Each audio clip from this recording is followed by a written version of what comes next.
इकला रोशनी के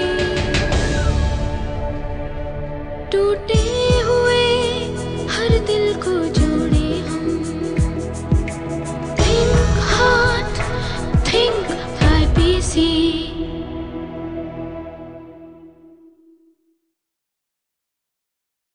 Hi friends, Namaste, Salam. Welcome to the world of care, Care World.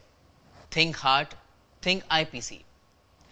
अगर आपको कोई भी परेशानी है, कोई भी सवाल है, तो सबके जवाब देने के लिए हम लोग तैयार बैठे हुए हैं।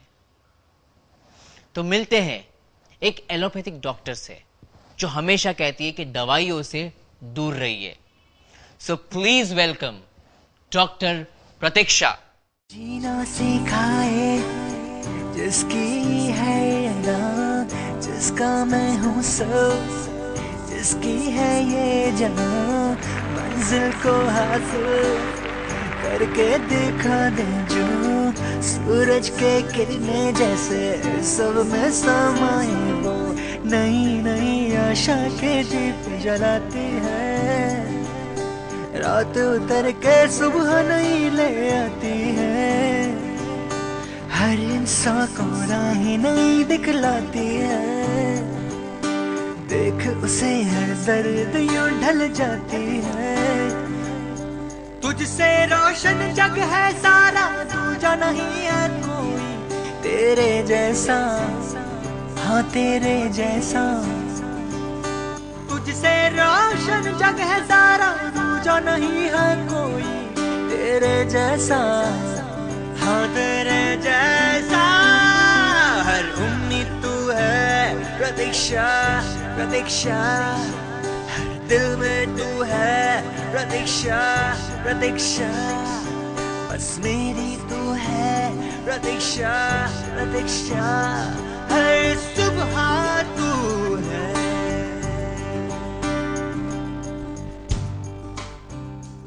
So please welcome Dr. Pratiksha. Namaste. Namaste. Chairperson IPC with a brilliant and appealing smile. She keeps laughing always. Dr. Sahab, actually we are discussing about heart problems. अब किसी patient को यानी जिसको heart problem हुआ या heart disease हुआ या heart attack आया है तो पूरा परिवार, पूरे दोस्त, नेबर सब उन्हें सलाह देते हैं कि यहाँ मत जाओ, वहाँ मत जाओ, ये मत करो, वो मत करो, और अंदर से उनको एक खौफ बैठ जाता है कि अब मैं पहले की तरह एक्टिव चल फिर नहीं पाऊंगा, एक फिजिकल प्रॉब्लम हो जाता है। आज का हमारा सब्जेक्ट ये है फिजिकल डिसेबिलिटी, तो प्लीज उस पर रोशनी डालिए।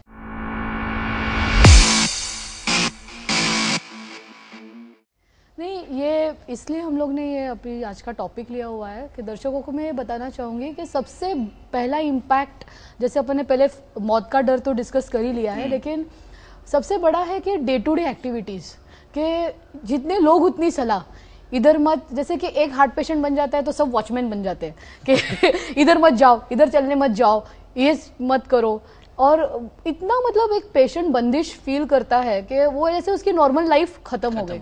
तो आईपीसी में जब भी पेशेंट्स आते हैं तो हम हमेशा उनकी फिजिकल एक्टिविटी पे हम गौर करते हैं कि उसका करंट कार्डियक स्टेटस क्या है, कि उसमें कितने ब्लॉकेजेस है और हार्ट के सप्लाई कितनी कम मिलती है।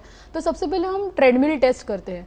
ज़्यादातर लोग स्ट्रेस टेस्ट से भी डरते हैं क्योंकि कई बार उन्होंने देखा है कि स्ट्रेस टेस्ट करने से लोगों को हार्ट अटैक आ जाता है या डेथ हो जाती है, लेकिन ये बहुत ही गलत कंसेप्शन है, ऐसा नहीं होता है। आज मैंने 20,000 से ज़्यादा स्ट्रेस टेस्ट किए और कभी टचवुड कभी भी कुछ भी गलत नहीं हुआ है।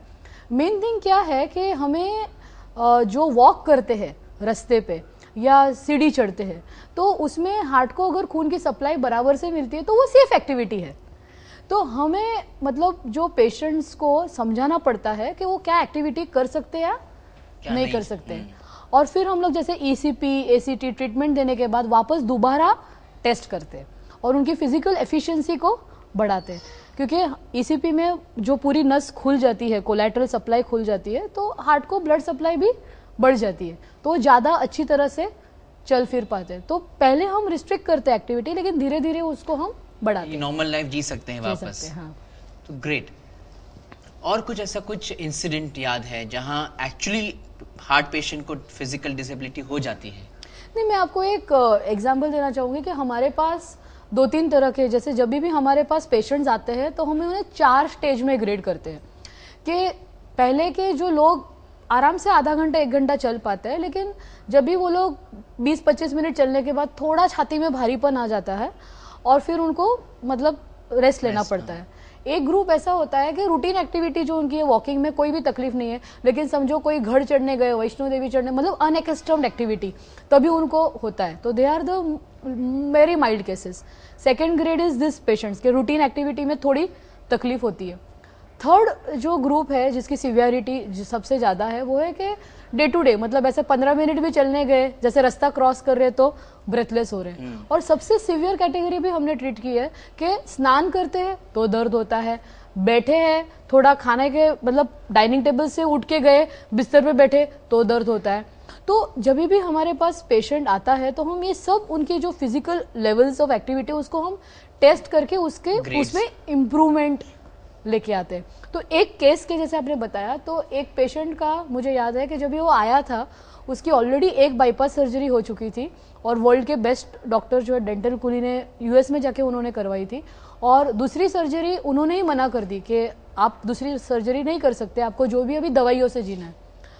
तो ऐसे केस को स्नान करने में भी चेस्ट पेन होता था, और हम लोग ने जब भी ड्रिप्स दिए तो आप बिलीव नहीं करेंगे, वो 10th ड्रिप पे फैमिली और फ्रेंड्स के साथ केरला में जाके 5 स्टार होटल में स्विमिंग कर रहे हैं।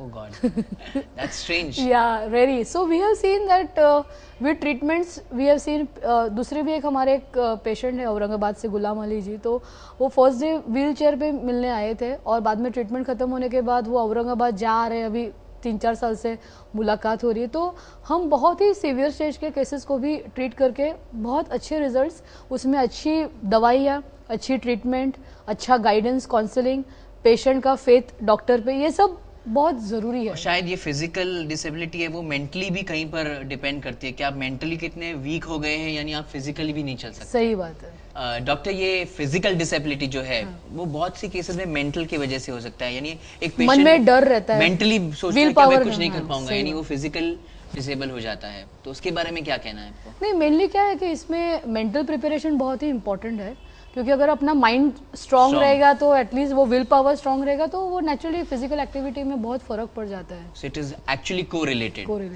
Thank you doctor Pratiksha. तो मिलते हैं एक छोटे से ब्रेक के बाद।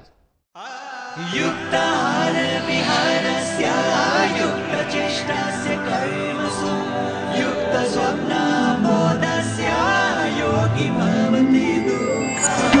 युक्ताहार विहारस्य युक्तचेष्टस्य कर्मसु युक्तस्वप्नबोधस्य योगी भवति दुःखः। युक्ताहार विहारस्य युक्तचेष्टस्य कर्मसु युक्तस्वप्नबोधस्य योगी भवति दुःखः। युक्ताहार विहारस्य युक्तचेष्टस्य कर्मसु युक्तस्वप्नबोधस्य योगी भवति दुःखः। IPC, heal your heart naturally. IPC.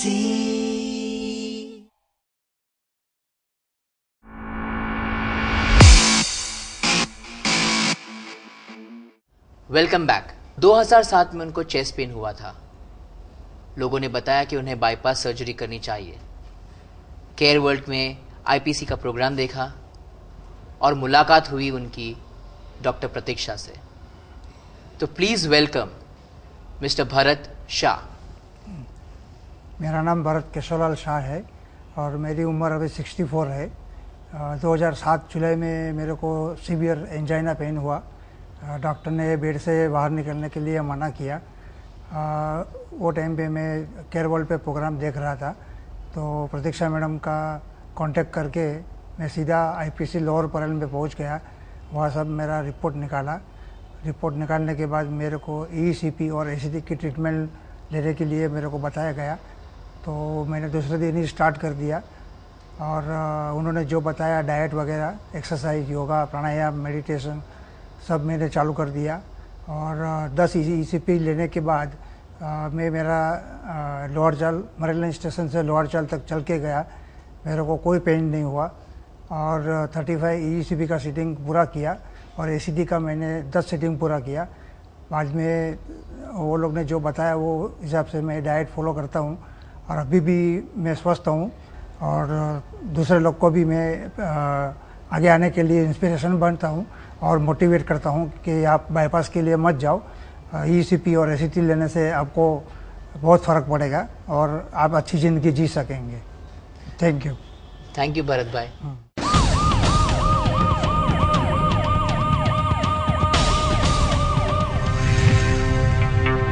ये इनकी एंजियोग्राफी रिपोर्ट्स देखी। ये आर्टरीज जगह जगह से ब्लॉक्ड है।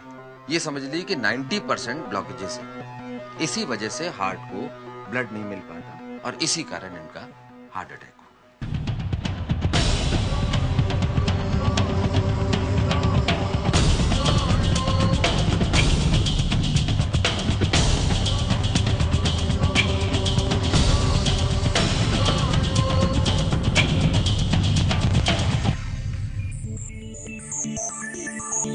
मैं कोई बाईपास सर्जरी नहीं करवाता। मेरे पास भैया के लिए एक इलाज है, डॉक्टर प्रतीक्षा। जीना सिखाए जिसकी है अदा, जिसका मैं हूँ सब, जिसकी है ये जान। Welcome back. Think heart, think IPC। Welcome doctor Pratiksha. कुछ फनी इंसिडेंट जो आपके पेशेंट के साथ हुआ है, स्पेशली ये फिजिकल डिसेबिलिटी के बारे में। तो जैसे आपने एक फनी इंसिडेंट मुझे एक याद आ गया कि अपन करके दिखाती हूँ मैं। हाँ,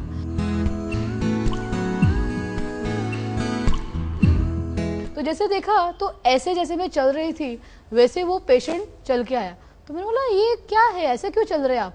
तो उसे बोला दिस आर बेबी स्टेप्स। तो मैंने बोला what is this baby steps? बोला नहीं अभी हार्ट अटैक आया ना, तो मेरे नेबर ने क्या बोला कि ऐसे चलने का जैसे बेबी चलती है। तो जैसे दर्शकों से मैं ये शेयर करना चाहती हूँ कि एक बार कोई भी हार्ट का मरीज हो जाता है तो लोग तरह तरह की सलाह देते हैं और उसमें से मेरे हिसाब से ज़्यादातर गलत ही होती है और बहुत ही कम सही होती है। और इसीलिए हमने IPC में कार्डियक रिहैब डिपार्टमेंट रखा हुआ है और जिसमें हम लोगों की हर एक ये छोटी छोटी चीज़ें हैं, हमें कभी कभी हंसना आता है और सिली लगता है, लेकिन मेरे हिसाब से पेशेंट के पॉइंट ऑफ व्यू से देखेंगे तो बहुत ही डिफिकल्ट है और सीरियस मैटर है, क्योंकि उनके लिए एक जान का खतरा बना होता है।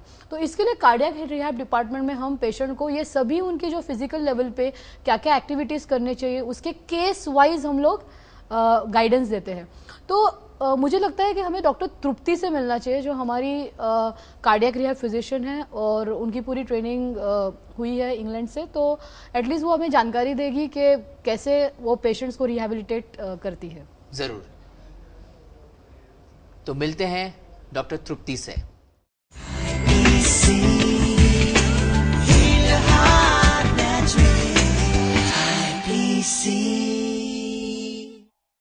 हाय डॉक्टर तृप्ति, आज हमारा टॉपिक है फिजिकल डिसेबिलिटी। राइट। तो उसके बारे में कुछ हमारे दर्शकों को बताएंगे?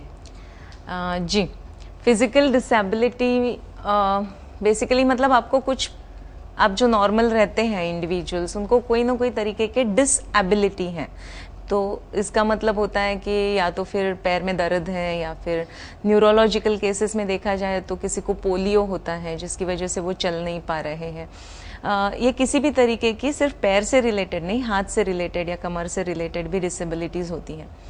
जो पेशेंट्स हमारे लिए ज़्यादा मायने रखते हैं या फिर ज़्यादा चैलेंजिंग होते हैं, मैं कहूँ वो हैं कि जिनको लोअर लिम्स मतलब पैर की डिसेबिलिटीज़ होती हैं। जैसे कि एक होता है पोलियो, दूसरा है कि विथ जैसे एज बढ़ती जाती है तो जैसे हमें पता है डीजनरेटिव डिसीजेस बहुत लोगों को होते हैं, जिसमें घुटने का दर्द है, ऑस्टियोआर्थराइटिस जिसे कहते हैं, या फिर कमर का दर्द होता है जिसमें उनको लंबस स्पॉन्डिलोसिस है, या तो फिर कोई मणका सरक जाता है उसकी वजह से उनके नस पे प्रेशर आता है, तो जब भी वो चलना चालू कर देते हैं तो फिर उनको तकलीफ होती है।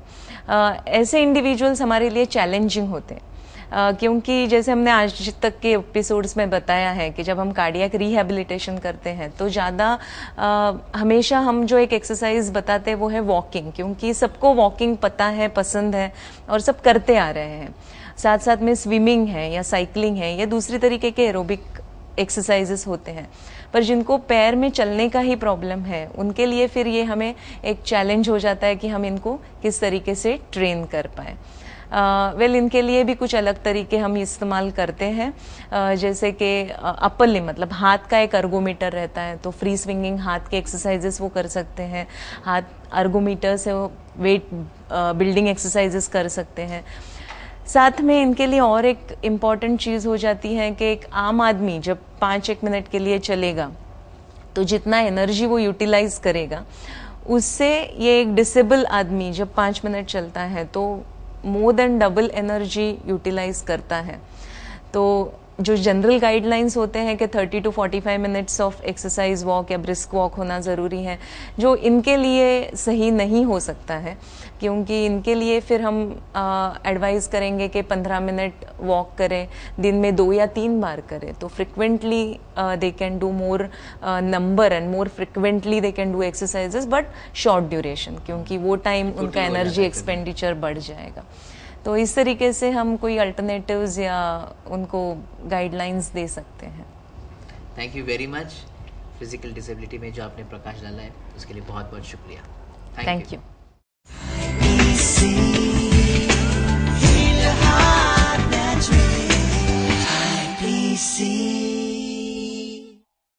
Thank you doctor Pratiksha. ये फिजिकल डिसेबिलिटी के बारे में काफ़ी जानकारी आपसे प्राप्त हुई, तो आप दर्शकों को कोई मैसेज देना चाहती है? वैसे मुझे खास सूत्रों से पता चला है कि आप कुछ लिखती भी है, कुछ एक्स्ट्रा। जो लोग हार्ट अटैक से बचना चाहते हैं और हार्ट की डिजीज से बचना चाहते हैं तो उनको एटलीस्ट हफ्ते में 3 बार आधा घंटा चलना चाहिए। चलते हैं आप? I go to the gym, okay, you better start. और जिनको हार्ट का प्रॉब्लम हो गया है उनको जरा ज़्यादा मेहनत करनी पड़ेगी, उनको रोज चलने जाना पड़ेगा at least for half an hour daily. तो जैसे आपने बताया खास सूत्रों से, मुझे कुछ कहना है योग के बारे में प्लीज। मैं देखती हूँ कि हमारे यहाँ पेशेंट्स आते हैं ना, तो उनकी अलग अलग फीलिंग होती है, तो मैं हमेशा उनके चेहरे देखती हूँ, स्टडी करती हूँ, और मैंने कुछ लिखा है कि खामोश दिखते हैं पर सैलाब भीतर छुपा हुआ है।